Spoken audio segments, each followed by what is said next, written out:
Bueno, buenas tardes a todas, a todos, a todes. Soy Claudia Marchán de Tiempo Robado Editoras. Primero que nada, agradecer al Desconcierto por darnos este espacio para poder transmitir este lanzamiento muy esperado por nosotras. Agradecer, por supuesto, a las autoras, autores, entrevistadas, entrevistados, a la fotógrafa y fotógrafo, a nuestra diseñadora e ilustradora que nos permiten hoy día presentarle este libro después de un largo tiempo de trabajo. Agradecemos, por supuesto, a los presentadores y presentadoras que nos acompañan hoy día, Pamela Enrique, Pirina Ferretti y Rodrigo Carmi. Muchas gracias por acompañarnos en este lanzamiento virtual. Desgraciadamente, nos gustaban mucho más los presenciales, por los abrazos, por la cercanía, por la discusión más fluida también, y por el vinito del final, sin duda. Pero bueno, estamos como estamos. Contarles rápidamente del libro. A fines de diciembre del 2019, con Gloria, mi compañera de Tiempo Robado Editoras, nos propusimos convocar a escribir sobre lo que estaba sucediendo en curso en ese momento y que había empezado un 18 de octubre en Chile. Nos propusimos escribir, o que se escribiera sobre la marcha. Así que lanzamos esta convocatoria, llegaron más de 20 artículos, seleccionamos 11 que daban cuenta de alguna diversidad, de la diversidad que esperábamos, de distintas voces, distintos enfoques sobre lo que estaba sucediendo en el momento. Y además nos propusimos buscar algunas voces que faltaban, principalmente de dirigentes y dirigentas sociales que estaban vinculados a la revuelta en curso. Y entonces se realizaron 7 entrevistas para armar este libro más polifónico, que diera cuenta de diversidad de experiencias, de reflexiones, también de trayectorias y recorridos de lucha que cuajaron ese octubre de 2019 y que nosotras siempre pensamos venían de larga data. Incorporar imágenes en el texto, los que ya lo tienen o los que han visto nuestro book trailer en las redes, en fin, han visto que incluimos imágenes, fotografías. Fue ineludible porque la revuelta estaba ocupando el espacio público. No pudimos, se nos impuso presentar algunas, por lo menos, de las fotografías que daban cuenta de esa ocupación del espacio público, que en nuestra opinión fue una necesidad, ¿cierto?, de la gente movilizada, de utilizar otros lenguajes, otros espacios, y estampar el balance que se estaba haciendo en la ciudad fuera del control de quienes detentan los poderes económicos y políticos, por supuesto, del control mediático. Eso nos planteó otros desafíos de producción para que el libro siguiera siendo barato, la fotografía, la cuatricromía, en fin, imprimir es caro. Entonces el resultado es un libro diferente, impreso en 2 colores, en fin, ustedes lo podrán ver. Esperamos que lo puedan ver, ya pronto va a estar, la próxima semana está en librería y nosotros ya lo estamos distribuyendo. Lo que no apareció específicamente en los textos fue la dimensión de la respuesta represiva del Estado, probablemente porque estaba muy encima de los hechos o porque la información estaba muy dispersa.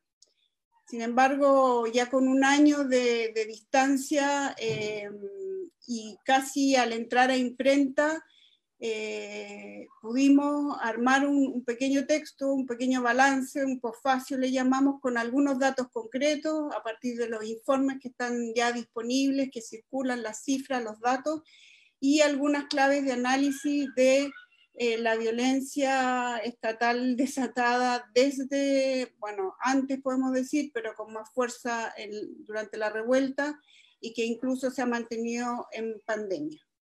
La pandemia, por supuesto, nos puso nuevos desafíos y alargó los tiempos, pero finalmente logramos llegar hoy a un 22 de enero con este libro que esperamos sea un aporte a la comprensión del momento y del proceso todavía en curso. Para partir el comentario vamos a hacer una ronda con nuestros tres presentadores. Va a partir Pierina Ferretti, socióloga formada en la Universidad de Valparaíso, magíster y candidata a doctora en estudios latinoamericanos por la Universidad de Chile, investigadora de la Fundación Nodo 21. Su campo de investigación es la teoría crítica latinoamericana, particularmente las corrientes marxistas y feministas. Amiga, compañera, ya ha participado en otros proyectos con nosotras, escribió el prólogo con María José Jássic a un libro que publicamos hace unos años ya, de Miguel Maceo, Mariátegui y el socialismo en nuestra América. Así que muchas gracias, Pierina, por estar con nosotros una vez más y te cedemos la palabra. Bueno, muchísimas gracias, Claudia. Y aprovecho de comenzar agradeciendo esta invitación que las compañeras de Tiempo Robado me hicieron a presentar este libro, a Claudia y a Gloria, por el trabajo que han hecho, y bueno, insistir en lo que ya veníamos comentando, que el libro es un libro precioso, cómprenlo, adquieran un ejemplar, porque realmente es como libro, es un libro muy, muy bello, muy cuidado, hecho, pero con mucho cariño, con mucho amor al trabajo editorial, y además, por sus contenidos, que es lo que vamos a comentar ahora, es un libro imprescindible, yo creo, para todas y todos quienes estamos implicados, comprometidos, involucrados con el proceso que se ha abierto, porque nos permite discutir, leer el proceso en el que estamos inmersos y darnos un tiempo. La lectura siempre atenta un poco contra la vorágine no solo de la vida cotidiana que nos come, sino que ahora nuestra vida cotidiana está súper alterada por el proceso político. Creo que a muchos nos ha pasado, nunca habíamos sentido con tanta fuerza como el proceso social y político se nos mete en la vida cotidiana.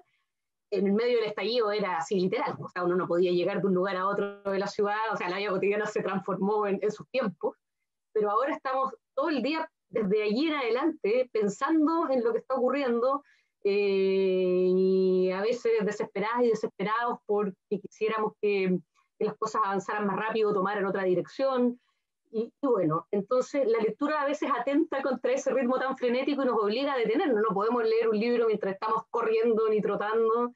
Hay que pararse y sentarse, más bien que pararse, a leer. Y eso es un ritmo que también es necesario. Y es una invitación que todo libro hace, en general, pero estos libros en particular, porque abordan los dilemas en los que estamos enfrascados y que nos parten la cabeza diariamente. ¿Ya? Dicho eso, yo creo que, o sea, quiero decir cosas generales primero del libro, pero me voy a tomar el tiempo, porque esto lo puedo ir en volada. Cosas generales, ¿qué puede hacer un libro? O sea, Claudia ya lo mencionaba, estamos en un contexto muy complejo de violaciones a los derechos humanos, pero también de crisis social, de crisis económica, y en un contexto donde uno se podría preguntar, ¿qué es lo que puede hacer un libro en un contexto tan duro, digamos, y con tantas urgencias que digamos, las que estamos enfrentadas día a día?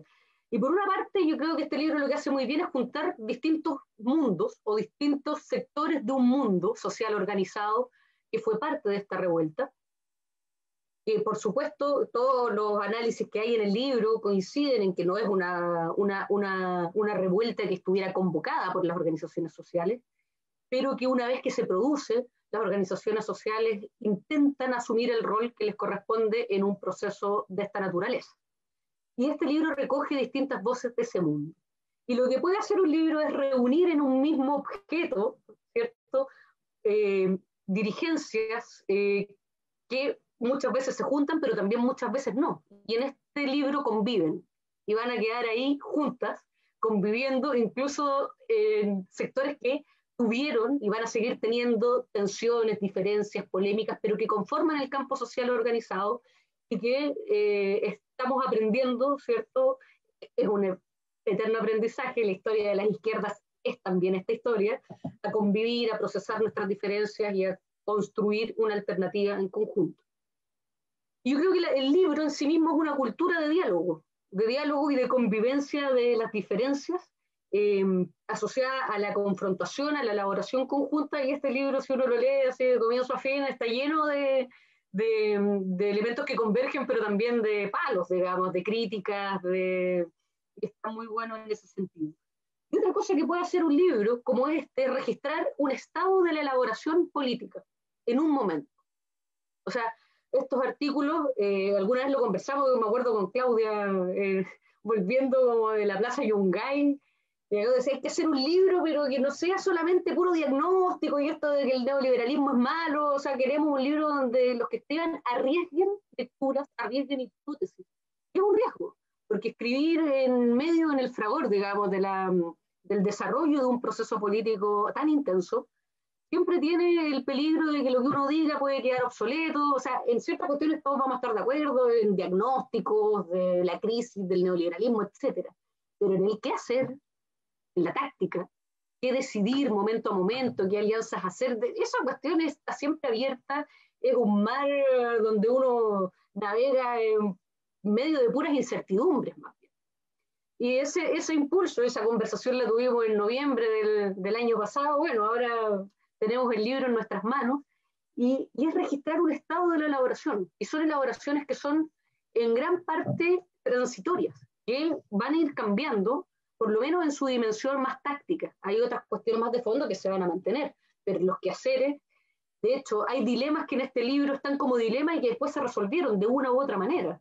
Y también hay que decirle, una buena parte de quienes están escribiendo o son entrevistados en este libro son hoy candidatas o candidatos a la convención.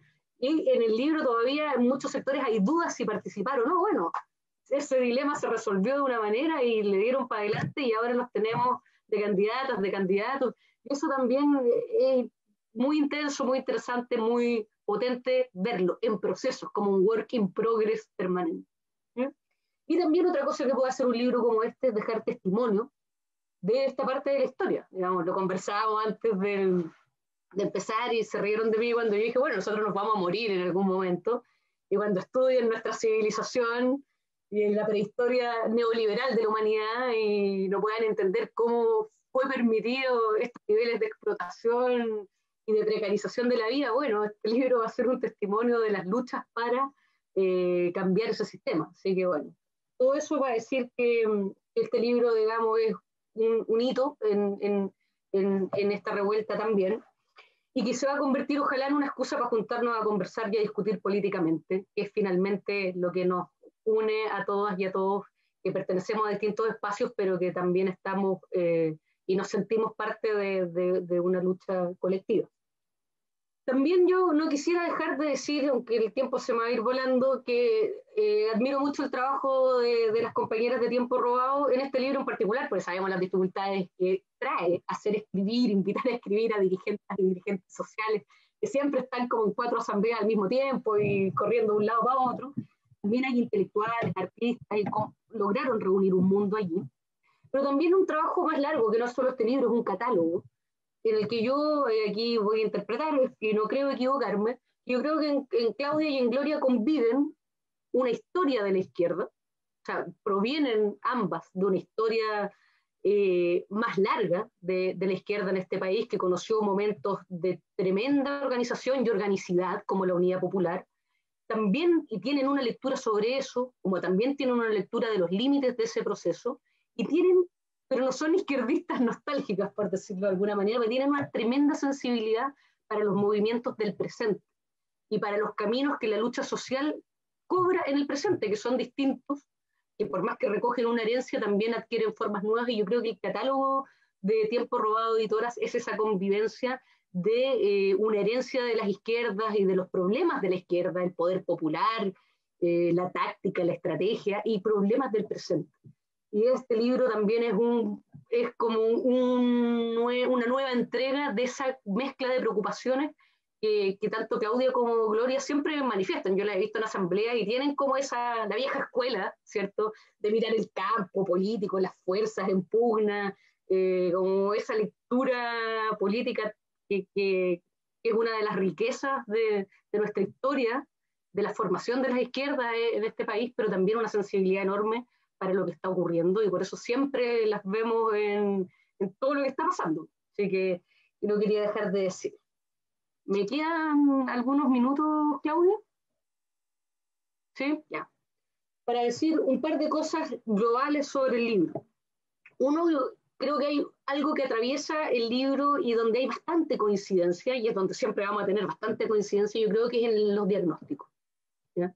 Del estado del neoliberalismo en Chile y que nos trajo hasta esta crisis que explota en octubre y que tiene antecedentes, y todos más o menos los artículos reconocen esos antecedentes en las luchas del pueblo mapuche, en las luchas medioambientales, feministas, estudiantiles, no más AFP, etc. Y ahí se nota también es algo que tenemos que reconocer, una inteligencia colectiva muy desarrollada del campo popular en Chile, porque todas las personas que están en este libro pertenecen a ese campo y están en distintos lugares de ese campo popular, y es una mirada que la clase trabajadora chilena ha ido construyendo, y que es una mirada desde los sectores explotados, desde el interior de las luchas sociales, y que no es la misma mirada de la élite, no es la misma mirada de la oligarquía financiera, económica de nuestro país, ni de las élites políticas que han dirigido el país en estos últimos 40 años. Es un punto de vista heterogéneo, pero que se enfoca desde la idea de enfoque, ¿cierto? Desde el punto de vista de los explotados, de las clases subalternas, como queramos llamarlo, y ese punto de vista se ha desarrollado a niveles de complejidad y de elaboración enormes. Hay también en la mayoría de estos artículos el reconocimiento de un proceso que está en formación, que es el proceso de formación de clase. O sea, la clase obrera, tal como la conocimos, y la base social de la unidad popular, se ha transformado enormemente, no voluntariamente, sino por las propias transformaciones del neoliberalismo que han cambiado la fisionomía de la clase trabajadora. Estamos en un proceso de formación de una nueva clase trabajadora, y varios artículos lo mencionan. Heterogénea, precarizada, plurinacional, con todos los adjetivos que le queramos poner, pero es una clase que todavía no ha desarrollado sus propios instrumentos políticos. Y nos encontramos en un interreño difícil en que los instrumentos políticos que hay, incluso los más radicales o los más democráticos, como más cercanos a los movimientos sociales, no expresan la totalidad de esa nueva clase trabajadora que ha salido a la calle. Y es un problema que tienen tanto los partidos de izquierda, de centro izquierda o como lo queramos llamar, pero también los sindicatos, las organizaciones sociales, territoriales, ambientales, que representan una parte del pueblo, la parte organizada del pueblo, la más avanzada del pueblo, pero no a la totalidad del pueblo, y menos a ese pueblo que emerge en octubre de manera espontánea y que probablemente no conozca ni los nombres de las organizaciones que están aquí convocadas. Y ese mundo todavía no cobra su propia forma política, y estamos ahí como en la mitad del medio tratando de hacer lo que nos corresponde, porque tampoco es que las organizaciones sociales pueden decir hoy nosotros no representamos a este mundo, nos vamos para la casa hasta que se organice algo nuevo. No, es tratar de, en las condiciones que estamos, empujar lo más posible la transformación social y las posibilidades de superar el neoliberalismo, pero con los límites que tenemos y que los comprobamos y los confirmamos permanentemente. Para terminar, bueno, y eso creo que es algo que ronda el libro, digamos, la idea de que somos el mundo organizado, pero no somos todo el pueblo chileno. Y hay un pueblo que no nos reconoce, que no nos conoce, que no nos reconoce, y que está ahí, con sus contradicciones, que puede ir a la Plaza de Dignidad y que después puede seguir queriendo mantener sus niveles de consumo, y que lo que espanta a las clases dominantes, y que a nosotros debiera llamarnos más bien a buscar todavía, extremar más nuestro esfuerzo por comprender ese campo que se expresa de manera inorgánica, pero con esa fuerza que nos tiene donde nos tiene, porque si no, no estaríamos en un proceso constituyente ni nada de eso. Las alertas que también se me despiertan leyendo el libro, como cuestiones que me quedé pensando más críticamente. Un esfuerzo todavía mayor por atreverse a hacer bajadas políticas más concretas. O sea, hay, digamos, todavía un plano donde los textos se mueven muy bien y las reflexiones se mueven muy bien, que es un plano más general de análisis político, más global, y que hay una enorme capacidad de moverse en ese plano con análisis muy interesantes, muy finos, muy al hueso, pero una por la naturaleza de los textos mismos y su carácter transitorio y escrito al calor de la lucha, pero yo creo que tenemos que hacer un esfuerzo de bajar más a una dimensión táctica del quehacer, qué alianzas tomar, qué caminos seguir, y que esa es una cuestión obligada, porque después igual, o sea, como que el proceso político nos agarra, nos encuentra y nos obliga a tomar decisiones. Todas las organizaciones se han visto interesadísimas, obligadas, empujadas a posicionarse, a tomar decisiones, y esa cuestión, bueno, así es la política, ¿no? Aquí estamos enfrentados, como no estamos llamados a elaborar pensamiento crítico solamente, no pensamiento político, que es tomar decisiones, no es solamente hacer buenos análisis. Y eso, claro, es algo que me quedo pensando con la lectura del libro. Y otra cuestión que me quedo pensando, y que siempre la pienso después de asamblea o cosas así, es que no podemos ser extensiva a la totalidad del pueblo que se movilizó los diagnósticos y las lecturas de los sectores más movilizados, más organizados del pueblo, a los que pertenecemos. O sea, ciertas lecturas que son patrimonio de las organizaciones sociales y políticas que actualmente existen en Chile, son extremadamente críticas, pero también extremadamente claras, no son extensivas, creo yo, al conjunto del pueblo, y es peligroso pensar que el pueblo está muchas veces en la misma sintonía que las organizaciones, porque creo que ahí se pueden cometer errores de lectura de lo que está ocurriendo. Y a veces me da la impresión de que ciertos sectores organizados piensan que sectores de la población que han salido a manifestarse están en una frecuencia mucho más similar y mucho más sintonizada. Yo creo que no es así, y que eso es uno de los problemas que tenemos que enfrentar y que mirar de frente y que asumir. Y bueno, primera pasada me quedo por acá. Y bueno, vuelvo a agradecer a las compañías de Tiempo Robado por el libro, por la invitación, por este espacio y por todas las voces que juntaron y que convocan permanentemente con sus publicaciones y que contribuyen mucho a construir la difícil unidad del pueblo chileno y de las izquierdas heterogéneas que tenemos que convivir y construir. Así que eso, muchas gracias. Muchas gracias, Pierina, por tu lectura. Para seguir, le vamos a dar el pase a la palabra a Rodrigo Carmi, doctor en filosofía, profesor e investigador del Centro de Estudios Árabes y del Departamento de Filosofía de la Facultad de Filosofía y Humanidades de la Universidad de Chile.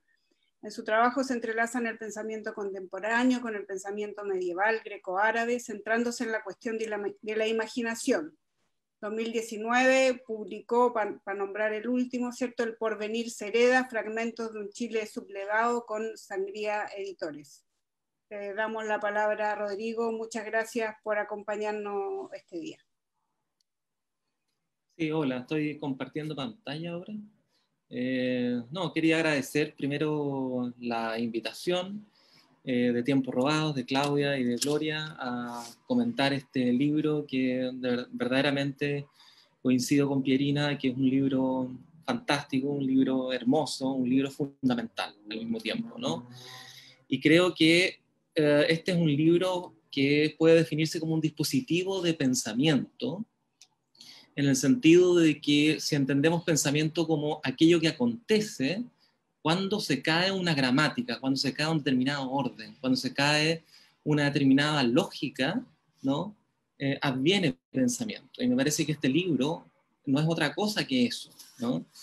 Así que solamente quería recomendar ese libro y quiero leer un pequeño texto que formulé a propósito de este libro, a modo de una postdata de este libro, ¿ya?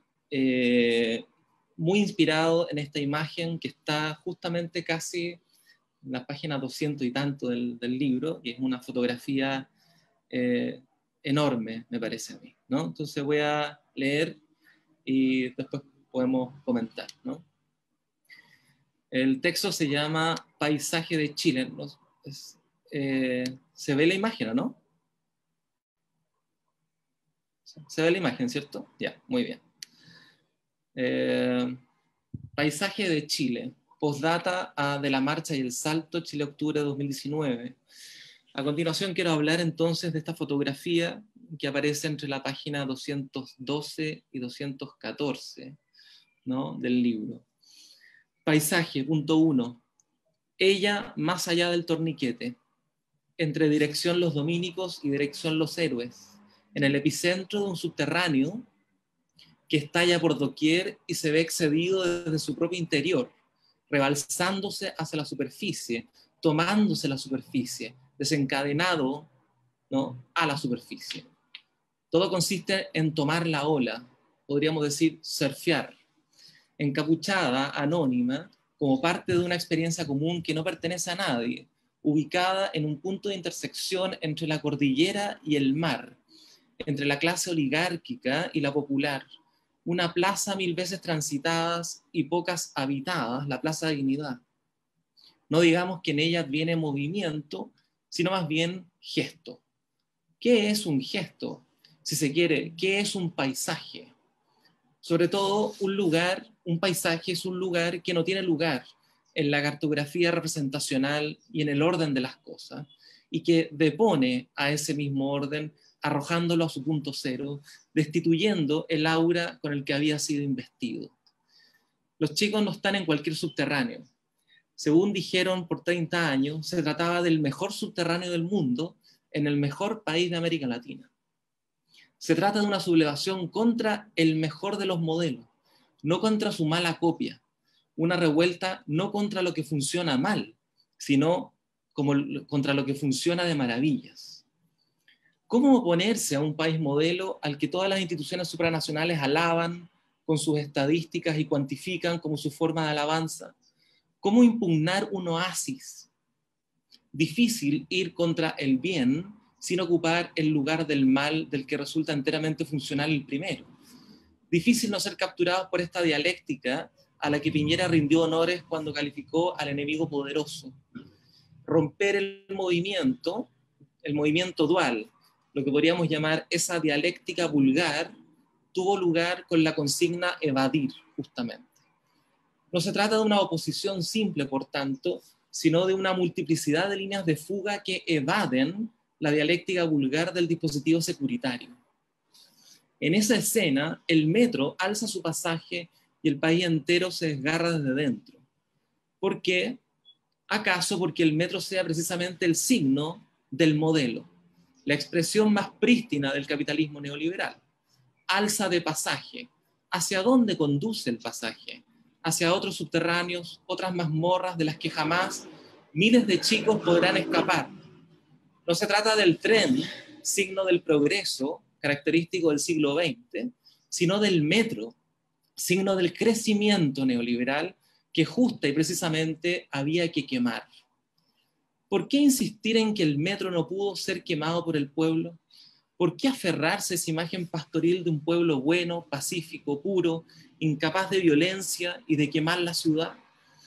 Quemar al neoliberalismo, al signo mismo del capital, y al capital en cuanto signo, el metro ardió incondicionalmente esa noche como una barricada que atravesó la ciudad dividiéndola y mostrando el esqueleto de la lucha de clase, su cartografía, ¿no? Segundo punto, ojos. Una revuelta deviene pérdida, experiencia de una incoincidencia con nosotros mismos, un atravesamiento que abraza a una multitud intempestiva. Interrumpir el continuum del capitalismo neoliberal y abrir una audibilidad de lo nuevo, un lugar de enunciación distinto. Una revuelta nos abre a la anarquía de los comienzos, el lugar sin lugar en el que los chicos saltan el torniquete, el medio puro que destituye las maquinarias. Un medio puro es un lugar en el que el orden prevalente, ¿no?, una potencia en la que descansamos y donde el tiempo histórico se condensa ruidosamente en una imagen, ¿no?, que todo lo devora. La revuelta destituyó los nudos más importantes del capitalismo neoliberal chileno al poner en cuestión la constitución política. Sí, como sabemos, esta constitución fue construida como un búnker por la Comisión Ortúzar, liderada por Guzmán, con el objetivo de profundizar el dominio de una nueva dominación oligárquica que se renovaba con la episteme Chicago Boy, y en un segundo tiempo con la tercera vía del socialismo renovado. Fue porque solo dicho marco jurídico y estatal podía ofrecer la parálisis de las transformaciones sociales y políticas, porque solo en dicho dispositivo las formas de subjetivación podían perpetuar la docilización neoliberal. Sin embargo, el salto al torniquete que aparece aquí en la foto fue el salto a la Constitución. Por fin los chilenos podían evadirla y hacerla inoperante, desactivarla y conducirla al punto cero para abrir otras posibilidades. El esqueleto de la lucha de clases se impregnó en los ojos, y quienes fueron cegados por las fuerzas paramilitares llamadas Carabineros de Chile podían ver lo que los grandes intelectuales y gobernantes insistían en ver, pero no podían. Los que veían no podían ver sino violencia, como una máquina que repetía un término que carecía de todo contenido. A quienes se le privó de ver, podían ver intempestivamente. Carlos Peña versus Gustavo Gatica, quien todo lo ve desde el pedestal del Mercurio, sin poder ver, y quien nada ve desde la lucha popular que les arrebató los ojos, pudiendo ver todo. Ojos de vigilancia versus ojos de martirio. Dos miradas que cruzan el presente en un desgarro en el que la vida y la muerte devienen una misma posibilidad. Desde aquí, la Constitución se experimenta desde diferentes ojos. Algunos decían que había sido legitimada popularmente desde 1989, por ejemplo, Renato Cristi, o desde el año 2005, por ejemplo, Ricardo Lagos. No quedaba sino como un dispositivo en su momento perverso. Este dispositivo constitucional, ¿no?, hizo del abuso no una excepción, sino la regla. Es decir, que no era una anomalía al propio orden, sino el orden mismo. Solo ahí experimentamos un instante de inteligibilidad que nos ofrece de manera totalmente prístina qué era el pinochetismo. El orden mismo era pinochetista. No solo el discurso de un conjunto de señoras gritonas que esperaban afuera del hospital militar al anciano dictador, tampoco el militarismo de ciertos grupos de derecha que no abandonan a los torturadores defendiéndole. Tampoco el pinochetismo se reduce a los partidos políticos que llegaron a abrazar el término popular para imponer un neoliberalismo católico, gracias a que la renovación de las izquierdas abandonó ese léxico y se dedicó a satisfacer demandas culturales o identitarias. No, se trata del orden político mismo que emana en el epitafio de nuestra alegría: la justicia en la medida de lo posible. Pinochetismo en sus diversas intensidades, sea como cuerpo físico, que sería la versión burda y marginal, o como cuerpo institucional, que sería la versión refinada y hegemónica al modo de la Constitución. El pinochetismo fue justamente la mitología de una violencia que saltó a pedazos cuando los cuerpos destituyeron el torniquete. Dos acápites pequeños. Tercer punto, potencia. Me acordé de lo que decía Pierina, ¿no? Uno podría preguntar qué puede un libro también, ¿no? Nunca se sabe qué puede un pueblo, podríamos decir. Ni siquiera un pueblo sabe lo que puede, porque el saber y el poder danzan en la disyunción. Por años jamás se mencionó la palabra pueblo. Solo existía gente o ciudadanía, terminología económica la primera y estatal la segunda. Su combinación posibilitó la invisibilización de pueblo, pero no de un pueblo sustancia, no de un pueblo apegado a la tierra, como querría, por ejemplo, Hugo Herrera, sino de lo que yo llamaría un pueblo experiencia, un pueblo que existe fuera de sí, no en la tierra, sino en los cielos, que cuando adviene aparece alienígena e interrumpe toda escena. Un pueblo experiencia que resulta irreductible a los términos gente y ciudadanía. Quien compra y quien vota, en el fondo, nada saben qué puede un pueblo. Y sin embargo, pueden. El pueblo experiencia no puede reducirse a la maquinaria guzmaniana cristalizada en la Constitución. Por mucho tiempo los expertos hacían saber que sabían qué era lo mejor para el pueblo, pero el salto popular al torniquete implicó la destitución de esos expertos, su deriva a algo menos que cómico. Desesperados, intentan insistir en que ellos saben cómo son las cosas y dominicalmente el pastorado mercurial insiste en su moral despoblada. Pero el pueblo justamente adviene cuando el experto ya no puede dirigir, cuando no logra conducir, cuando acusamos recibo de una destitución radical, de una forma política que atraviesa la historia del mundo latino-occidental. Esto es el pastorado cristiano.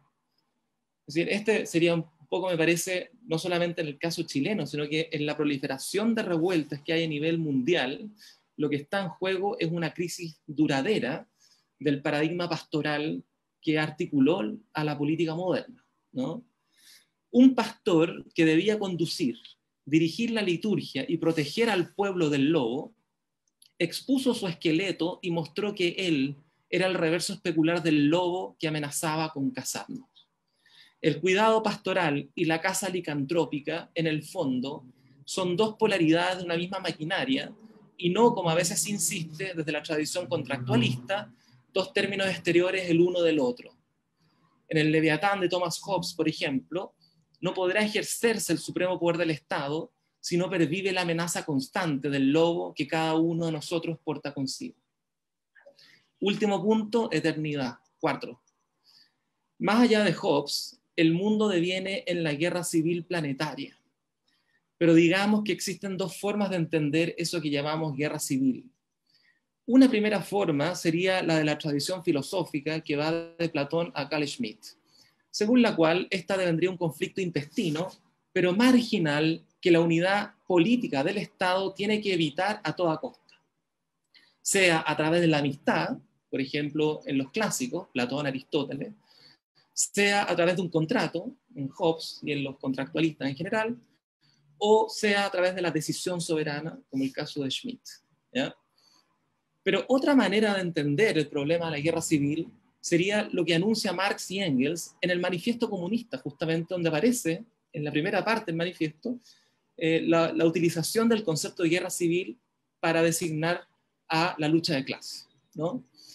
Esta segunda, la guerra civil es asimilada a la lucha de clases, y donde el Estado no viene a evitar la guerra civil, sino a desplegarla como forma política de la clase dominante. En Marx y Engels, la guerra civil no sería una anomalía, entonces, a la unidad política, sino más bien la textura de lo social.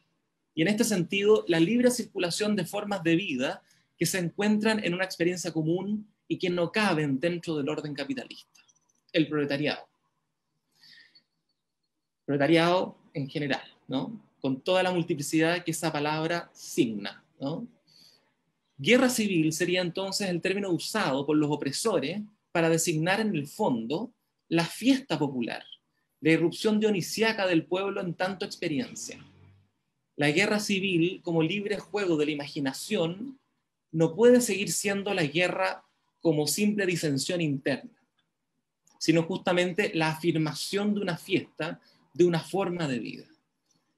Como el conjunto de textos que aquí se desarrollan en este libro, ¿no? La vida hoy ha llegado a un punto de precarización tal que ha debido saltar el torniquete y abrir entonces el campo de la guerra civil, ¿no? Si se quiere, abrir la senda revolucionaria que expone el esqueleto de la lucha de clases y destituye las formas de la ideología burguesa. Desde el Cairo a Bruselas, desde Quito a Nueva York, desde París a Bagdad, la revuelta prolifera. El infinito juego de uso y destitución no deja de acontecer. Es ahí donde los cuerpos interrumpen el metro de Santiago, adviniendo como zombies desde los subterráneos hacia la superficie, experimentando el medium en el que habitamos, el medium de sensibilidad común en el que habitamos, el paisaje en el fondo que nos inventamos. Los cuerpos pueden, aunque no sepan qué es ni de dónde viene, la inconmensurabilidad de esa potencia tan extraña, pero que felizmente nos hizo tocar el trueno de la eternidad. Muchas gracias por la invitación. Muchas gracias, Rodrigo, por tu presentación. Te la vamos a pedir. Y ahora le vamos a dar espacio, lugar, todo el lugar que corresponde a Pamela Enríquez, madre de 4 hijos, ingeniera de comercio exterior, dirigente del sindicato del Banco de Crédito e Inversiones, donde trabaja desde hace 20 años.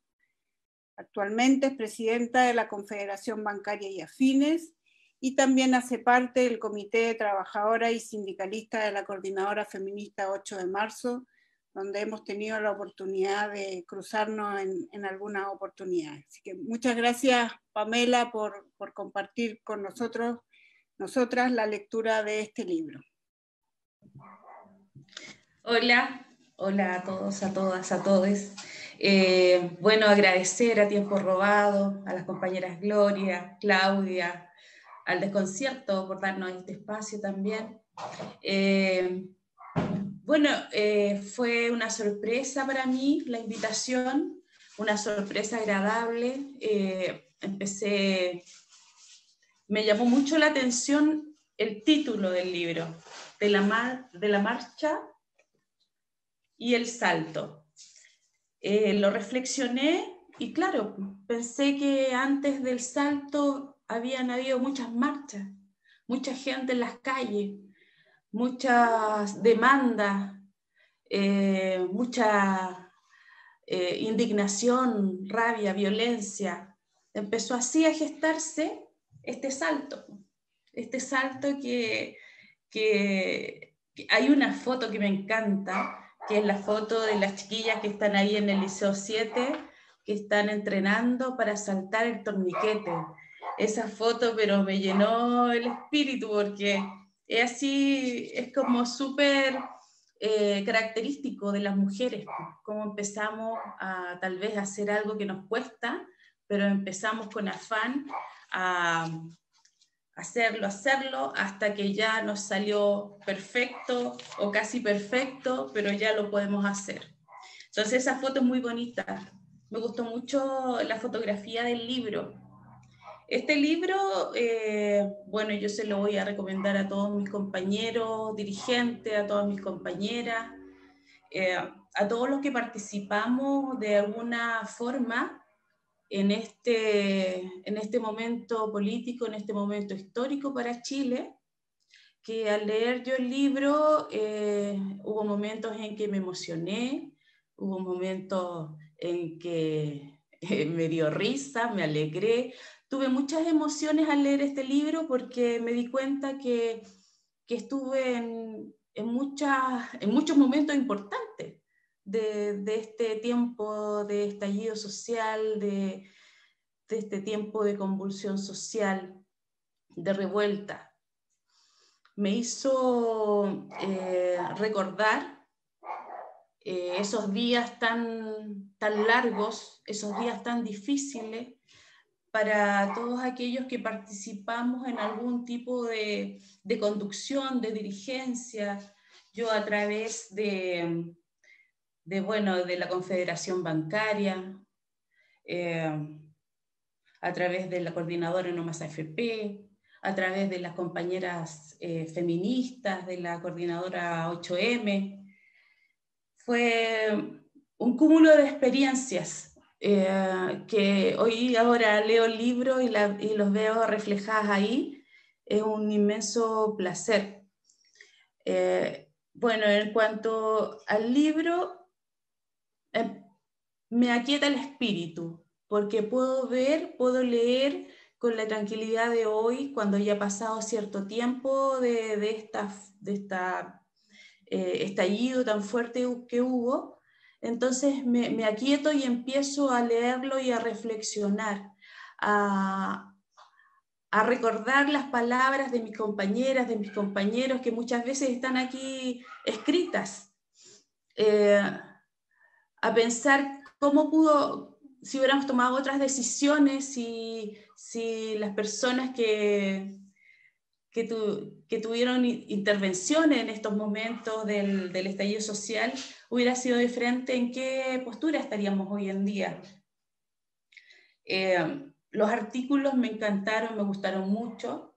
Me gustaron algunos más que otros, porque, bueno, todas las personas somos diferentes, entonces uno se siente más cercanas a algunos artículos, algún tipo de escritura, tal vez un poco más simple, más fácil de digerir, pero eso es lo que tiene este libro. Tiene muchas voces, tiene mucho pensamiento, tiene mucha reflexión. No tiene soluciones, no tiene tampoco la verdad, porque la verdad cada uno la tiene en su interior, es la verdad para cada cual. Este libro es una propuesta innovadora, es una propuesta necesaria. Es impresionante que lo haya podido hacer en tan poco tiempo y en una forma tan armónica, porque uno se adentra en la lectura y empieza a imaginar cómo fue en ese momento, a recordar para mí, y se va armonizando y se va entretejiendo también con la parte artística, increíblemente. Me gustó mucho, lo recomiendo. Es un análisis en algunos momentos profundo, reflexiones políticas. Es muy bonito. Bueno, les quería contar también cómo yo lo veo desde el punto de vista mío como dirigente en ese momento y dirigente hasta el día de hoy. Nosotros desde la Confederación Bancaria empezamos con un proceso de movilizaciones, de acercarnos al pueblo, a las personas, a través de la coordinadora No Más AFP. La coordinadora nace en la Confederación Bancaria, ya por allá por el año 2008, cuando las marchas incipientes que comenzamos todos los dirigentes que son del sistema financiero, dirigentes bancarios y de otras empresas ligadas también al sistema financiero, comenzamos a marchar porque nos dimos cuenta que esta demanda era importante, porque nos dimos cuenta que la inmensa mayoría de la gente no sabía de qué se trataba, no sabía qué significaba una AFP, no sabía la diferencia entre el sistema de salud privado público al sistema de pensiones. Entonces fue una campaña que nos impusimos, empezar a informar a la gente. Ese es mi perrito. Ábrele, disculpen. Empezar a informar a la gente y hacer la diferencia y que también tuvieran esa visión de denuncia y empezaran a sumar y hacerse parte de estas marchas, demandando un nuevo sistema de pensiones. Luego, en el 2013, como bien lo dice acá mi compañero Luis Mesina, que es secretario general de la Confederación Bancaria, y hoy en día es candidato a la Convención Constitucional. Entonces, él decía que formalmente la coordinadora No Más AFP se fundó en el año 2013. Y bueno, así fue. Y en el año 2017 ya las marchas eran con mucha gente, con miles de personas, que todos queríamos un cambio en el estilo de vida, un cambio, ya no más abuso. Entonces, de eso me acordé también del libro, de la marcha y el salto. Ahí están las marchas. Después con las compañeras feministas, con la coordinadora feminista 8M, que también estuve ahí desde sus inicios, también de los inicios del Comité de Trabajadoras y Sindicalistas, las conversaciones que se tenían, las ideas, el ímpetu de las más jóvenes, todo eso yo lo recuerdo con alegría, con orgullo y satisfacción, y también con agradecimiento de haber podido formar parte de eso. Y ahí también salíamos a marchar cada 8 de marzo miles de mujeres contra la precarización de la vida, mujeres trabajadoras contra la precarización de la vida. Comenzamos a marchar año tras año, hasta que ya la última marcha fue el 8 de marzo de 2019, que ya fueron millones, fue la marcha más grande que se había visto. Entonces todo eso empujó, todo eso hizo que el pueblo tomara una conciencia, que es la conciencia colectiva, que es la conciencia que ya no quería seguir siendo lo que había sido por tantos años, por décadas y décadas. Ahí hay una frase que me encanta de este libro que dice que hemos dejado de ser lo que solíamos ser, porque eso nos pasó y nos pasó de un momento a otro. Un día éramos algo y al otro día ya no fuimos más. y ya no podíamos serlo tampoco más. Eso nos trajo angustia, nos trajo miedo, la incertidumbre del proceso, de la violencia que veíamos en las calles, de la violencia de las fuerzas de orden. Era toda una convulsión, pero fue hermoso este cambio de conciencia colectiva, sentirse parte nuevamente de un grupo, sentirse parte de un pueblo, de que podíamos y teníamos las herramientas para modificar nuestra realidad. Eso fue impresionante, sabernos dueños de nuestra realidad y que la podíamos modificar. Y bueno, estábamos en eso cuando yo creo porque teníamos muchas esperanzas y muchas expectativas en este proceso de transformación, que no nos acordamos que en realidad no nos habíamos visto en tantos años y que no nos conocíamos y tampoco sentíamos confianza. Eso pasó, por ejemplo, en el tema de unidad social. Éramos tanta gente diferente, tantos dirigentes, mujeres, hombres, disidencias, todos aportando tanta experiencia y conocimiento, pero fue, yo creo que en muy poco tiempo, mucha información, mucha expectativa, muchas ganas de cambiar. Entonces chocamos y no nos pudimos poner de acuerdo, porque fue muy repentino, pienso yo, pero estaban todas las ganas, y yo creo que siguen estando las ganas, solamente falta una articulación, una coordinación, confianza, de mostrarnos tal cual somos, de mostrar lo que queremos y lo que, la simpleza de lo que quiere el pueblo, la simpleza de lo que quiere uno, vivir en paz y vivir dignamente. Entonces no se pudo conseguir esa unidad y yo creo que eso también nos ha traído, bueno, hasta el día de hoy, ahora en un proceso de constituyente, en la Convención Constitucional, donde vemos que va, pero muchos candidatos y candidatas, también nos está pasando lo mismo, porque no nos podemos poner de acuerdo, vamos a ir todos fraccionados, igual que siempre. Entonces, este libro sirve para darse cuenta que todos desde nuestras veredas diferentes, todos estamos como por una causa en común y todos queremos algo en común. Muchas de estas personas, que yo los conozco a casi todos, estuve en muchas reuniones muy largas con muchos de ellos y ellas, todos quieren una transformación, pero no logran comunicarse en la forma correcta. Así que, bueno, yo concluyo que me encantó el libro, me encantó su forma armónica de presentar los artículos y después las entrevistas. Algunas fueron bien fuertes, pero necesarias, y lo recomiendo. Es un libro bueno, es un libro versátil, porque yo lo he movido para todos lados, lo he dado vuelta, cuando voy ahí en el metro, todo, y súper bueno.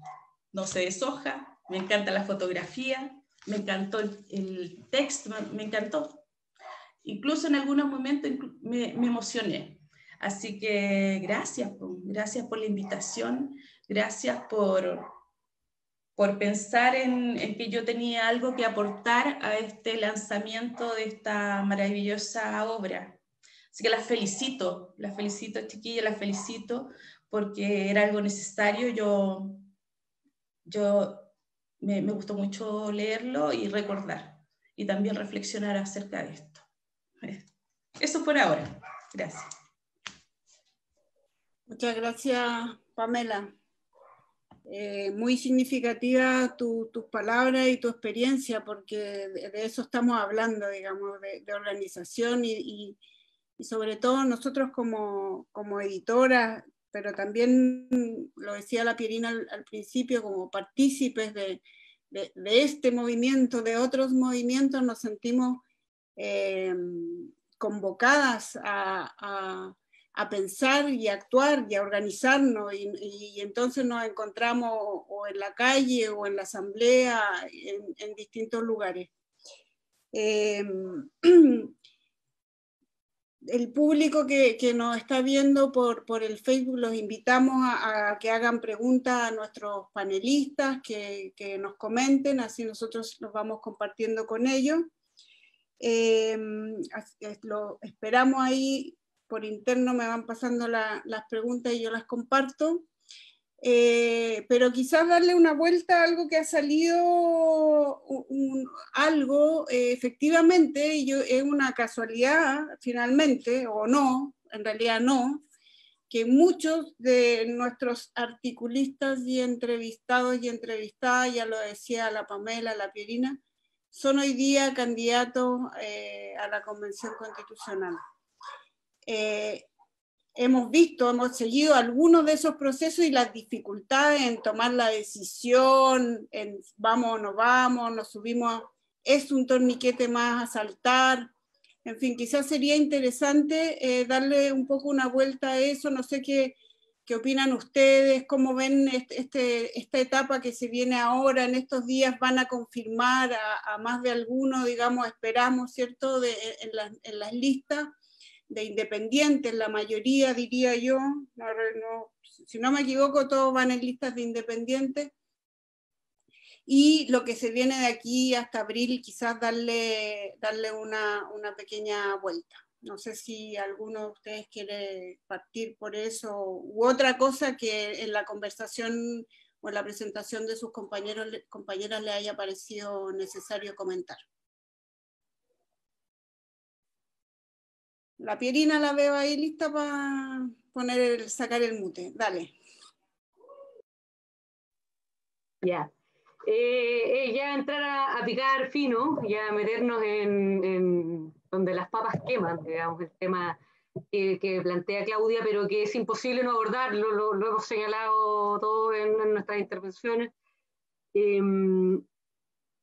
Yo creo que hay como dos dimensiones en esto. Uno tiene que ver en un plano más general, donde todo parece menos grave, es decir, estamos en un proceso de formación de clase que lleva tiempo y que conseguir la unidad política de una clase y del pueblo toma, o sea, tiempo. O sea, lo podemos ver en el catálogo de las compañeras de Tiempo Robado, hay libros sobre poder popular, sobre la unidad popular, sobre la historia del Partido Socialista, etc. Pero todos esos procesos costaron más o menos 100 años.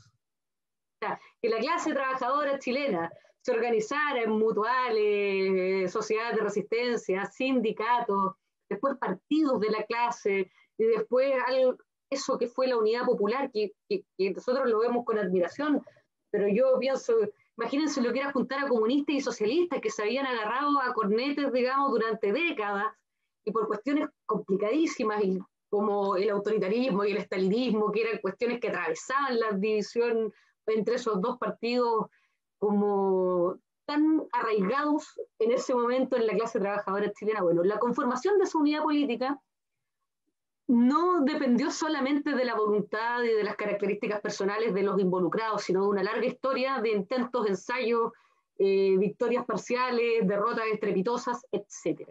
Y mirado desde un plano general, como si uno pudiera mirar un poco, con un poco de distancia, estamos en ese proceso de conformación de clase, de conformación de la unidad política de la clase trabajadora chilena del siglo XXI, y en eso vamos a tener avances parciales y también derrotas estrepitosas, y un proceso que esperamos que no tome 100 años, porque para algo tenemos los 100 años anteriores y los que han pasado entre medio después, para aprender y para tener como modelo, como ejemplo de cómo se hacen esas cosas, en lo que podamos imitar y todo lo que vamos a tener que inventar. Ahora, de aquí a eso como en el plano general. Ahora en el plano en el que estamos metidos, viviendo la historia en carne propia, para quienes no somos ni candidatas ni dirigencias, sino que militantes, digamos, de las organizaciones en las que participamos, claro, a veces sentimos esa desesperación de decir cómo no es posible lograr un acuerdo mayor en pos de objetivos políticos como tan básicos como que, por ejemplo, no sea el rechazo el que acapare una parte importante de la Convención Constitucional. O sea, que el 20% que votó rechazo esté sobre representado en ese espacio. Para que eso no ocurra o no ocurriera, había que tomar ciertas decisiones y que en algunos casos no se pudo avanzar más en una unidad de los sectores de izquierda, de centro izquierda, por diferencias que son conocidas en nuestros ambientes, ¿cierto? ¿Cuáles son las diferencias entre los sectores de la izquierda que están por fuera del Frente Amplio, por ejemplo? Porque podemos, en este libro yo les preguntaba antes a las compañeras de Tiempo Robado, aquí no hay partidos, hay solo movimientos representados, por más de que algunos compañeros y compañeras militen en partidos, pero en realidad están aquí como dirigentes y como voceros de movimientos. Pero los movimientos son una parte del pueblo organizado, no la totalidad. Y los partidos son también una parte del pueblo organizado, y hay que reconocer que eso también es así, y que sumando partidos y movimientos es una fracción todavía muy pequeña del pueblo que salió a manifestarse. Y eso es así, y es una cuestión en la que estamos. Ahora bien, las diferencias que existen entre esos mundos organizados, que son por nosotros y nosotras conocidas, y que nos parecen diferencias a veces muy difíciles de salvar, mi experiencia, que cuando uno conversa con personas que están por fuera de los círculos politizados, aparecen como incomprensibles, muy difíciles de entender. ¿Por qué tales y tales no se juntan y arman algo, digamos, en pos de un objetivo político mayor? Y yo creo que a veces tenemos que cambiar ese foco, que es dejar de mirar hacia adentro nuestras organizaciones y aquello que nos diferencia de las otras organizaciones de un campo heterogéneo, y mirar a una sociedad también heterogénea, también fraccionada, pero que con mucha dificultad podría llegar a entender las grandes diferencias entre unos y otros que impiden conformar niveles mayores de unidad. Y yo creo que, bueno, que es un problema en el que estamos metidos, que nos va a pasar una cuenta en abril, probablemente, y que más allá en el momento en el que estamos, hay siempre grupos, sectores intentando construir más allá de lo que se logró juntar ahora para las listas y ese cuento que es un momento de esta cuestión más larga. Esto hay que mirarlo como un proceso largo, y aquí tenemos un momento. No me gusta ocupar las metáforas bélicas, pero en realidad es difícil no ocupar, digamos, la imagen de una guerra larga, donde aquí tenemos batallas que algunas vamos a ganar y otras no, y que vamos a ir avanzando en posiciones. Pero lo que sí lo hemos comentado también, lo comentábamos antes de la presentación y lo hemos comentado en pasillos virtuales, ¿cierto?, en este tiempo, es la necesidad de conformar al interior de la heterogeneidad de las izquierdas algo así como un polo antineoliberal, un frente antineoliberal, algo, digamos, que nos permita, más allá de nuestras diferencias, empujar puntos, empujar elementos en ese espacio que va a ser la Convención Constitucional. Porque, y con esto termino, tenemos mucha inteligencia para leer el contexto en el que estamos en términos, digamos, de la crisis que ha provocado el neoliberalismo, pero no siempre para leer cómo el enemigo se rearma, se rearticula, primero llama a votar rechazo, después se trata de comer la Convención Constitucional sin ningún problema y súper rápido. O sea, eximios pinochetistas rápidamente se reconvirtieron porque cacharon lo que se venía en militantes del apruebo y después en candidatos a la convención. Entonces, tenemos que también leer cómo, y no solo la derecha formal política, yo diría el partido neoliberal, el partido del orden que es transversal, se rearma, tiene estrategia, bueno, son una clase, por algo son una clase, tienen conciencia de clase, de sus intereses, tienen plata, tienen estrategia, y ante eso también tenemos que tener una respuesta, y es una respuesta que, claro, no nos puede tomar años. Hay decisiones tácticas que tomar, algunas ya se han tomado, por ejemplo, que muchos de estos representantes vayan a la convención, es una decisión, sabemos que costó, sabemos que fue difícil, y yo agradezco que se haya tomado esa determinación, porque una preocupación era que con todo el costo altísimo que para el pueblo ha tenido esta apertura que hubo con todos sus límites, representantes o voceros de los sectores organizados de ese pueblo se restaran del proceso, para muchos era de un costo altísimo también, digamos, y muy difícil de aceptar, digamos, que con todo lo que ha pasado se llenara esa convención de Arboes y de compañía. Pero ahora estamos enfrentados a este otro problema, que es la dispersión, que mirado desde adentro se entiende. Yo entiendo las diferencias entre los grupos, pero mirado de afuera la verdad que no se entiende. Yo cuando converso con gente fuera del mundo político, más militante, informado, como que no entienden qué es lo que ocurre ahí. Y tenemos esos desafíos y nada, pues en eso estamos. Y los que están en puestos de dirigencia y los que no estamos en puestos de dirigencia, pero estamos de atrás tratando de generar mayores niveles de unidad y que se van a ir conformando también a medida que el pueblo chileno vaya madurando en su conciencia como clase trabajadora del siglo XXI. Eso. Gracias, Pierina. Acá llegó una pregunta, comentario que va en la misma línea, diría. Dice, ¿cómo ven ustedes el poder unificar los criterios nuevamente divididos en facciones, dice, para generar una propuesta a largo plazo en que la ciudadanía normal como yo, que no somos políticos ni tenemos tanta filosofía, volvamos a salir como uno, como fue en el estallido social, y crecer como país? Es de lo que estamos hablando, ciertamente. No sé si Pamela, Rodrigo quieren avanzar en alguna respuesta en ese sentido. Dale, Rodrigo. Sí, o sea, yo creo que lo primero es que el momento de la revuelta sigue. La revuelta sigue, ha seguido.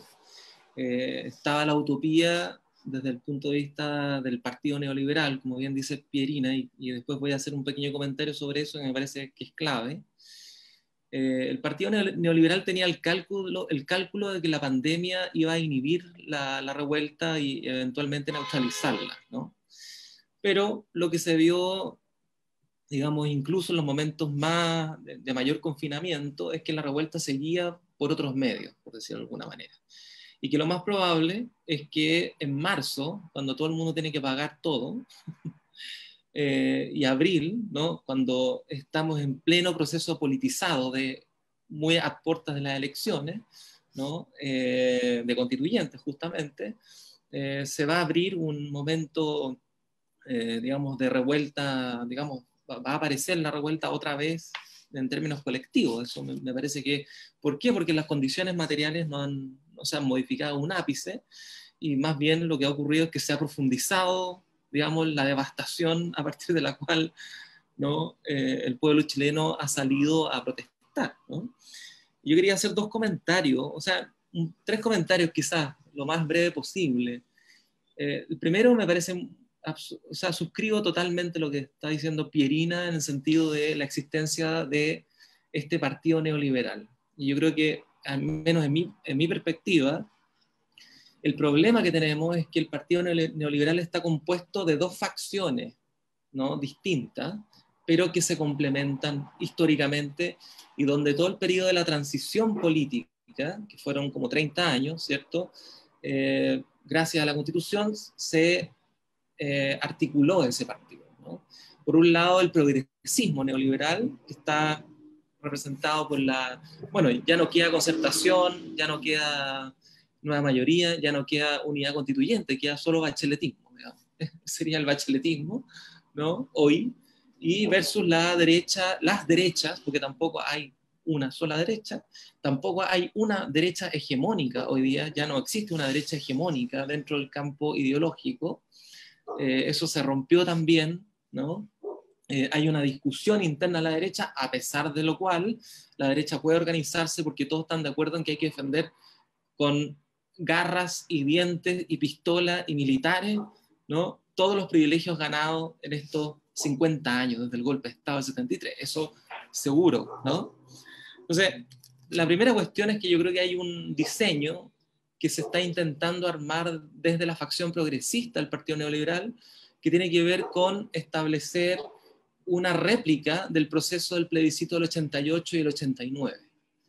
Pero me parece que ese diseño que podría tener esta facción progresista, que es uno de los motivos por los cuales no logró darse la unidad, me parece, dentro de los sectores de la izquierda, porque precisamente tenemos una izquierda que no es antineoliberal, sino pro-neoliberal, y otra izquierda antineoliberal, ¿no?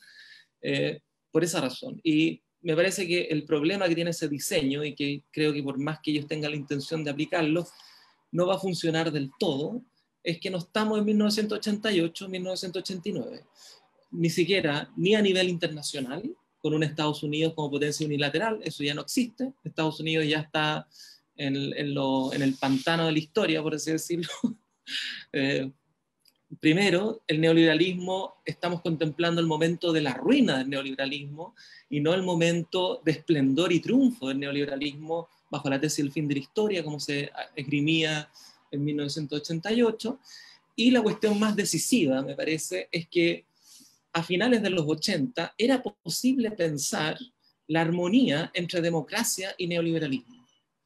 Y precisamente lo que el 18 de octubre rompió es la ilusión en esa armonía. Hoy día asistimos a que la democracia precisamente atenta a los intereses y a la racionalidad presente, ¿no?, en las formas neoliberales del capitalismo contemporáneo, ¿no?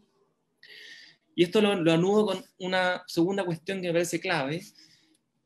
Las izquierdas neoliberales tendrían que, en la Convención Constitucional, uno, desconstitucionalizar el neoliberalismo, porque la Constitución pinochetista constitucionalizó el neoliberalismo, es decir, lo convirtió en premisa de toda forma política, y eso tiene que desconstitucionalizarse. Y eso implica, ¿no?, introducir lo mínimo que una constitución republicana y democrática exigiría. ¿Y qué es lo mínimo que una constitución republicana y democrática exigiría? Es que la constitución le ofrezca poderes al pueblo. Y esto a diferencia de la hipótesis liberal, ¿no?, como por ejemplo podría esgrimir Cristóbal Belolio, que lo vi el otro día, el intelectual, ¿no? No los políticos Belolio, que ya parecen como los Chadwick de la nueva generación. Pero Belolio, Cristóbal, el hombre serio, el hombre liberal, el hombre cercano más a las políticas de la concertación de los años 90, ¿ya?, que decía que la Constitución lo que tenía que establecer como buen liberal, límites al ejercicio del poder. Yo creo que no hay que establecer solamente límites al ejercicio del poder, hay que establecer capacidades y darle poderes al pueblo para que el pueblo pueda incidir en la toma de decisiones, ¿no?, políticas del país, ¿no? Y eso implicaría poner en tela de juicio la dimensión de género, obviamente, poner en tela de juicio la cuestión de clase, obviamente, y finalmente poner en tela de juicio la cuestión, llamémoslo así, de raza, es decir, toda la problemática mapuche, ¿cierto?, y la posibilidad de abrir un Estado plurinacional, ¿no? Ese sería mi segundo comentario. Y el tercer comentario, solamente con esto termino, que me gustó mucho lo que decía Pamela, ¿no?, la cuestión de vivir dignamente, que está totalmente asociado a la, digamos, a la epifanía, ¿ya? Es decir, esta imagen movilizadora que acontece durante la Revuelta de Octubre y que denomina a la Plaza Italia, que tampoco se llamaba Plaza Italia, sino Plaza Baquedano, ¿cierto?, Plaza Dignidad, ¿no? Interesante dos cosas. Uno, que la dignidad es un término que se repite en las distintas revueltas a nivel mundial. En la primavera árabe, el 2011, ¿no?, una de las consignas fundamentales era karama, que en árabe significa dignidad. Y la pregunta ahí es, ¿qué significa dignidad en todas estas revueltas? Bueno, por un lado existe un concepto, por así decirlo, monárquico de dignidad, ¿no?, que es el concepto estatal de dignidad, monárquico de dignidad, que designaba básicamente la estructura jurídica o el cuerpo institucional del monarca una vez que el monarca moría físicamente, que es un poco lo que nosotros experimentamos con la Constitución, ¿cierto?, como cuerpo institucional de Pinochet, por así decirlo, ¿no? Pero hay otra manera de pensar la dignidad, que es precisamente que está en contraposición directa con la cuestión de la precarización que también subrayaba Pamela, ¿no? O sea, la dignidad remite fundamentalmente a una vida inescindible de su propia forma, a una vida que no puede ser, por así decirlo, fragmentada, separada de su potencia, ¿no? Una vida que no puede ser separada de su potencia. En cambio, una vida precarizada es precisamente una vida que ha sido separada de su potencia y que puede ser dominada entonces por los mecanismos del poder, ¿no? Como por ejemplo el crédito, ¿no? Y una serie de otros dispositivos, ¿no? La policía en su generalidad. Entonces, en ese sentido me parece clave entender de otro modo la cuestión de la dignidad, ya no bajo el paradigma de la monarquía, ¿cierto?, sino bajo esta nueva forma como una afirmación de la forma de vida, ¿no?, donde cuerpo y potencia, ¿no?, o vida e imagen resultan absolutamente inescindibles, ¿no?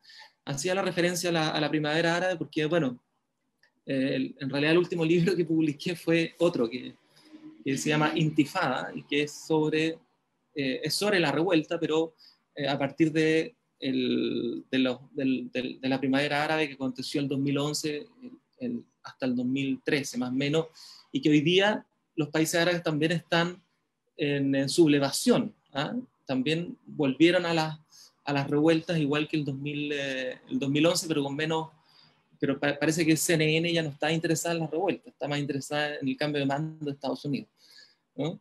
Pero entonces se están viviendo procesos paralelos en distintas partes del mundo, donde la noción de la dignidad resulta fundamental porque dignidad define justamente una vida inseparable de su forma, o lo que es lo mismo, un cuerpo irreductible, imposible de capturar por las formas del poder, ¿no? En ese sentido me parece clave la noción de dignidad. Gracias, Rodrigo.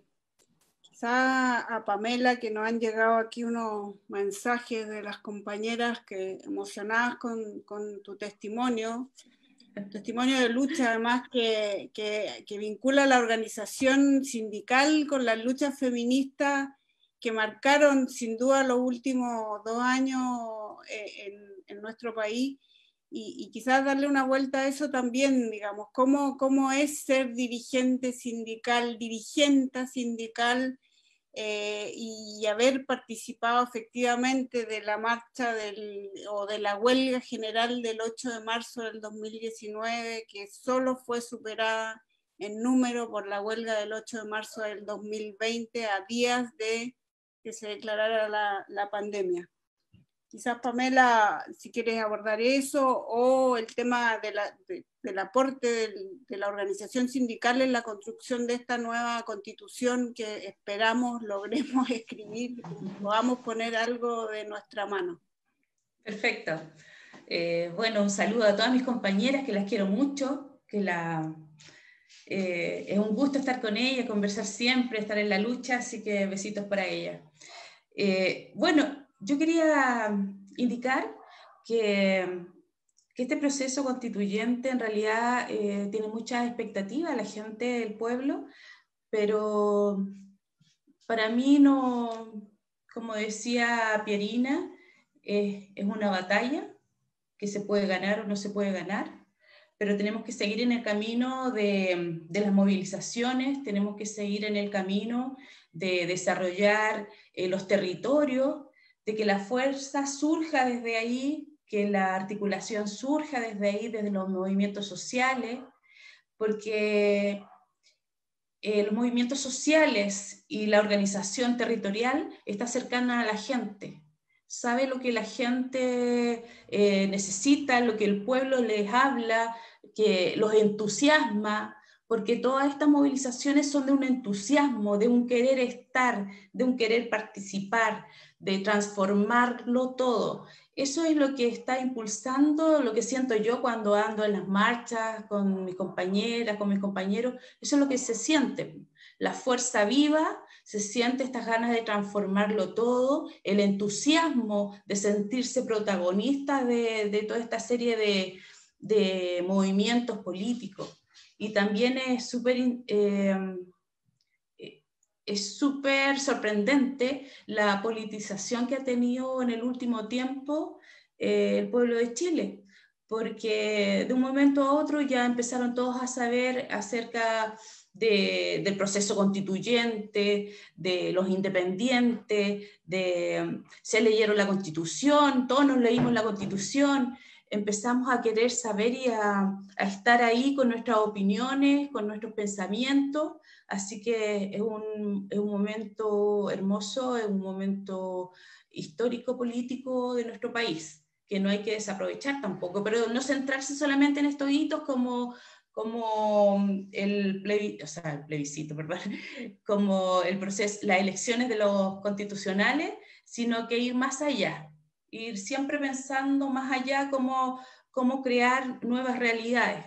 Y yo pienso que se crean a través de los movimientos sociales, a través del territorio, a través de todas estas demandas que se fueron instaurando a través del tiempo por el pueblo. Y bueno, de todas estas demandas, la lucha feminista fue la más fuerte de los últimos años, que nos congregó, que nos hizo reconocernos en la calle, que nos hizo reconocernos en las organizaciones. Muchas mujeres encontramos ahí lo que nos hacía falta para impulsar desde nuestros sindicatos, desde nuestras organizaciones y confederaciones un cambio. La lucha feminista vino a refrescar el panorama, vino a recordarnos lo que éramos y lo que podemos.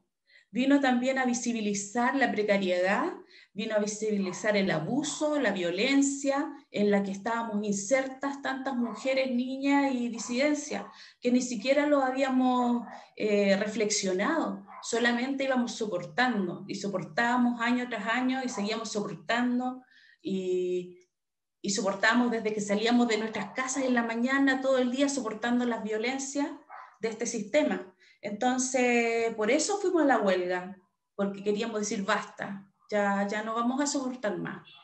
Y ya cambiamos, y ya no volvemos. Y como siempre dice mi compañera, ya no volvemos a la segunda fila, ya no queremos que nadie más hable por nosotras, porque nosotras tenemos voz.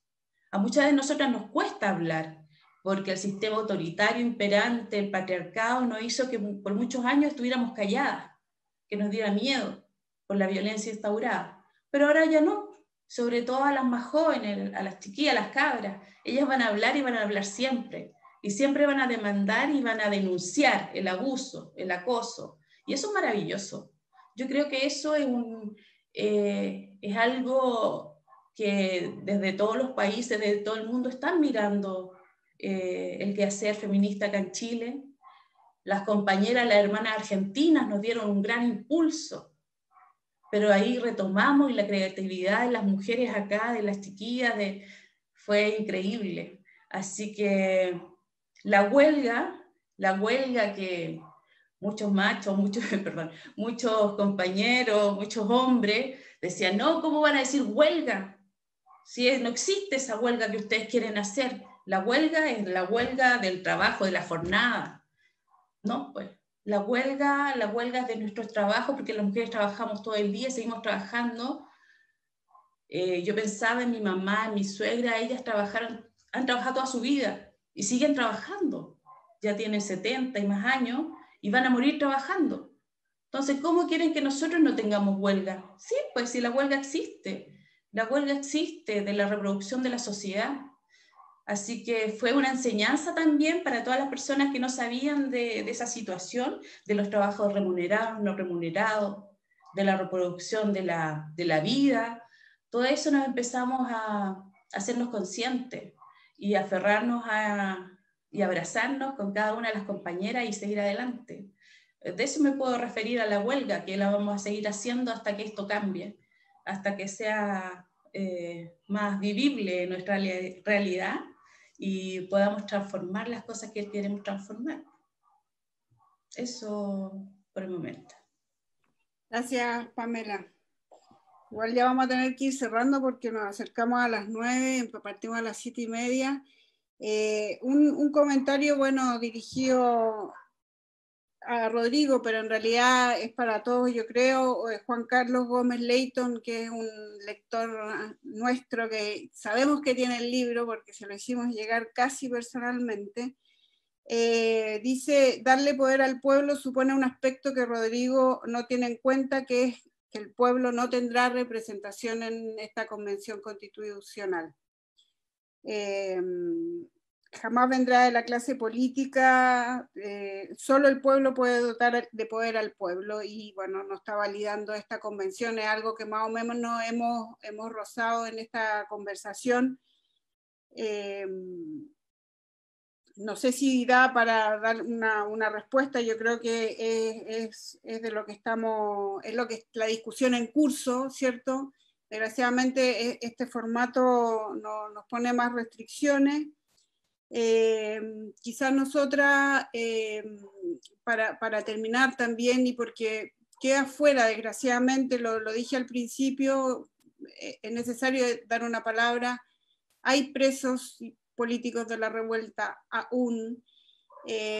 Vimos y tratamos, digamos, en algunos de los textos de los que llegaron más tarde, y también en nuestro posfacio hay alguna una mención a violencia sistemática de los derechos humanos, terrorismo de Estado, nosotros decimos más bien estado de excepción, pero no podemos dejar de mencionar que esta lucha, esta revuelta que no partió en octubre, pero que sí tuvo un hito, se constituyó un hito importante, tiene hoy día todavía a jóvenes y jóvenes, creo que ya no quedan mujeres, pero pasaron muchos meses mujeres también presas por este evento. No sé si quieren la última pasada cortita como para ir despidiéndonos. Rodrigo quiere decirle algo a Juan Carlos probablemente, y damos la última vuelta y vamos cerrando. No, quería saludar a Juan Carlos, pero también quería hacer un pequeño comentario, que la dimensión popular, y particularmente los procesos a los que estamos asistiendo, no se miden solo a partir de la dinámica de la representación. También se miden a partir de la dimensión de la expresión, ¿ya?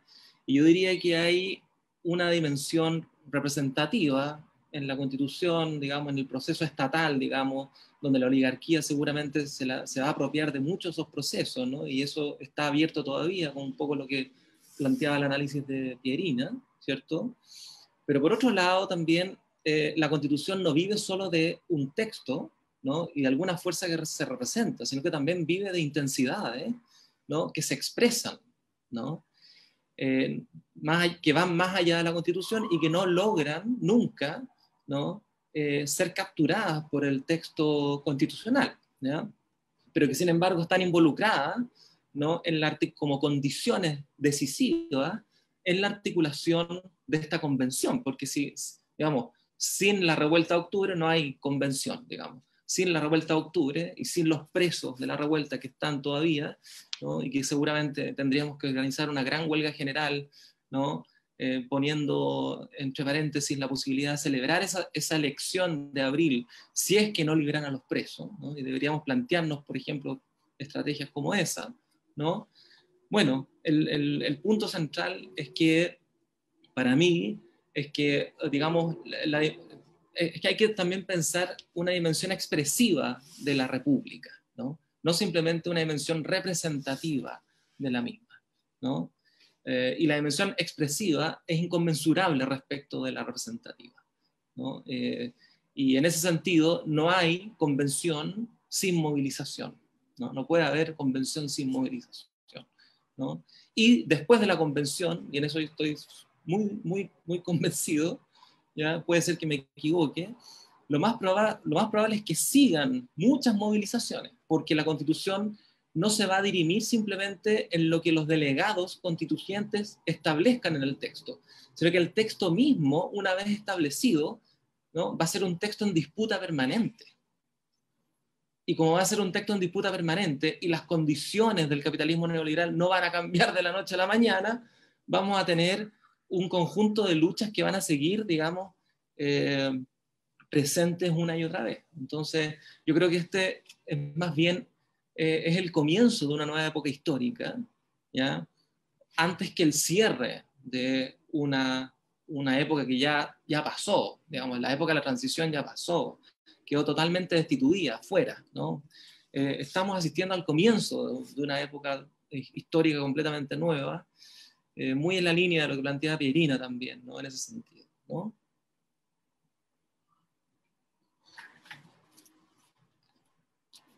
Pieri, Sigo tu yo. última palabra. Digo yo. Una cosa cortita respecto a lo que señala Juan Carlos. Yo creo que hablar de pueblo así en abstracto es abstracto. El pueblo es algo que se construye, es un sujeto que se va construyendo, que es difícil la constitución de un pueblo como pueblo, y que los instrumentos políticos, se llamen partidos o se llamen de otra manera, son necesarios. O sea, es verdad que existe una dimensión expresiva más allá de la dimensión representativa, pero en sociedades de millones de personas es imposible no pensar en formas de representación. Pamela es dirigente sindical, fue electa, es representante de trabajadoras y trabajadores. Y en ese sentido yo creo que efectivamente en la clase política actual no se puede esperar que representen los intereses populares que se expresaron en octubre, pero es responsabilidad de las organizaciones que existen estar en ese espacio empujando para que algunos de esos intereses queden allí representados, si no nos van a pasar una máquina como de antología, porque efectivamente la clase dirigente o la clase hegemónica, los dueños del país, la oligarquía, como lo queramos llamar, el partido neoliberal, es una clase, se organiza como clase y tiene estrategia, y ya lo hemos conversado. Y yo creo que un problema, lo plantean varios textos de este libro, es los instrumentos políticos del pueblo. O sea, eso del pueblo autorrepresentado es una abstracción.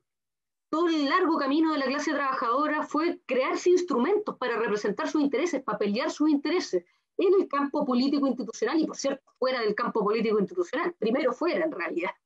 O sea, que los trabajadores pudieran votar fue de larga lucha, y que tuvieran representación en las instituciones, otras largas luchas y peleas, por cierto, para dentro del campo de los trabajadores. Pero digo, creo que estamos enfrentados a ese problema, y que la dimensión institucional y el campo político institucional existe y tiene incidencia y tiene consecuencias para nuestra vida cotidiana. Se toman decisiones que nos afectan a todas y a todos, y renunciar a disputar ese espacio, yo creo que para los grupos que ya estamos organizados es irresponsable con el pueblo que se ha movilizado y es tan heterogéneo todavía y tan fragmentado, que no ha creado instituciones políticas nuevas, pero las que hay se tienen que poner a la altura de los desafíos históricos, porque si no, como la rearticulación conservadora del partido neoliberal, que están ahí como viendo por todos lados cómo no perder los privilegios que tienen, que son enormes,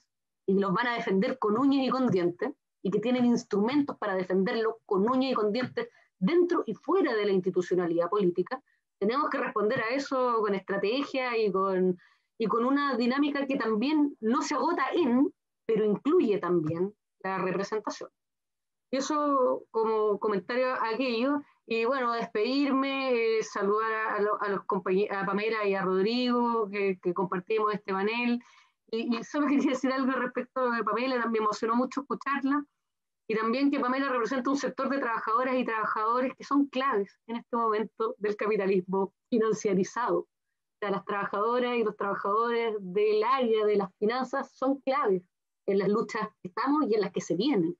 Y que me alegra enormemente, bueno, cuando fue electa, pero que ahora compartir este panel, que una mujer, que una feminista esté al frente de una confederación tan importante, tan crucial, para un país tan bancarizado, neoliberalizado y financiarizado como el nuestro. Así que bueno, saludar esa lucha y que tenemos también mucha esperanza cifrada en lo que allí está ocurriendo, digamos, y en que sea una feminista la que esté al frente de esa confederación. Gracias, Pierina. Pamela. Muchas gracias, Pierina, por tus palabras. Ha sido un placer estar con ustedes en este panel. He aprendido mucho de lo que han expuesto, de lo que ha expuesto Rodrigo. Es muy interesante, es diferente. también de tu claridad, Pierina, muchas gracias. Y bueno, sí, pues es una situación compleja lo que estamos viviendo como trabajadores y trabajadoras del sector financiero, del sector bancario. Siempre ven que nuestros trabajadores son privilegiados por estar en este sector con tal vez sueldos más altos, pero ahora nos estamos viendo enfrentados a una precariedad, nos estamos viendo enfrentados a despidos masivos. Hace pocas semanas despidieron 600 personas del Banco de Chile, del Banco Santander 700 personas, cuando se comprometieron en 2020 las entidades bancarias y financieras a no despedir a nadie, pero fue porque querían asegurar la cadena de pago. Nada más que eso. Ahora empezamos el 2021 y en estas pocas semanas ya están los despidos masivos. Entonces estamos repudiando eso. Ayer quiero contarles solamente esta situación. Fuimos a entregar una carta a la Asociación de Bancos, a la BIF, y en el momento que nos bajamos del taxi para entregar la misiva, la carta, llega Carabineros y nos acompaña todo el trayecto hasta la puerta de la Asociación de Bancos, y después nos espera que salgamos y nuevamente nos acompaña, nos invita a irnos del sector. Yo creo que esa es una situación grave, es una situación que tenemos que estar en alerta, denunciarla, y que solamente hace ver lo debilitada que está la democracia en nuestro país. Así que, bueno, con ese comentario me despido, agradezco sinceramente haberme invitado a este lanzamiento de un libro maravilloso que me emocionó, que me hizo reflexionar, analizar, enterarme de algunas cosas del proceso que vivimos, que estamos viviendo, así que todos invitados a comprar el libro. Es muy bueno y revelador. Así que gracias, pues. Rodrigo quiere hablar. Vale, Rodrigo. No, una cosa muy simple, que claro, no se trata de renunciar a la representación. Lo que yo quería decir, que siguiendo el comentario que hacía Pierina sobre la cuestión de la táctica, ¿no? Es de qué manera tú puedes imprimir, a partir de una fuerza, ¿no?, un ritmo distinto en ese campo representacional. Y de qué manera logras dislocar las formas de representación institucionales, digamos, dominantes, ¿no?, con otras formas posibles, ¿no?, que permitan escuchar otras voces posibles, ¿no?, y que, por lo tanto, se abra una fisura dentro del mismo campo representacional en el que otras voces sean posibles, sean visibilizadas, ¿no? Y por eso ponía el ejemplo del problema de la clase, el problema feminista, el problema de, en último término, de la raza o de la cultura, ¿no?, como tres cuestiones centrales que tendrían que abrirse, ¿no?, a una discusión política directa, ¿no?, y muy, muy importante, muy, muy clave. Y bueno, con ese comentario quería terminar solamente con la incidencia de la táctica como una manera de imprimir otro ritmo a las formas de representación. A eso es lo que me refería, ¿no? Quiero agradecer también, no me alcancé a despedir con el comentario que hice anteriormente, así que quería agradecerle a Claudia y a Gloria por la invitación, y invitar a todos los que están presentes aquí, ¿no?, a leer el libro, que está muy bueno, y agradecerle mucho también el comentario a Pamela y a Verina, que fueron comentarios, me parece, muy interesantes y muy esclarecedores. Eso, muchas gracias. Bueno, muchas gracias a usted. Yo voy a terminar poniendo la foto que mencionaba Pamela, porque que es de uno de los artículos de este libro, en donde se ve la imagen de liceanas, niñas del Liceo 7, practicando saltar el torniquete con unos bancos de colegio, y supongo que todos los que estamos acá y escuchando vamos a seguir practicando para poder saltar todos los torniquetes que se nos vengan en el camino. Así que muchas gracias por haber compartido. El libro está en nuestro sitio tiemporrobadoeditoras.cl, y la próxima semana ya va a estar en librerías, también va a estar disponible en el sitio de la comuna, que es quien nos distribuye en estos momentos. Muchas gracias, esperamos encontrarnos de nuevo en la plaza Yungay, por favor, en la calle, en la marcha del próximo 8M o lo que sea, pero por favor, fuera de la pantalla. Gracias por todo, gracias al desconcierto y nos vemos pronto. Chao, muchas gracias. Gracias.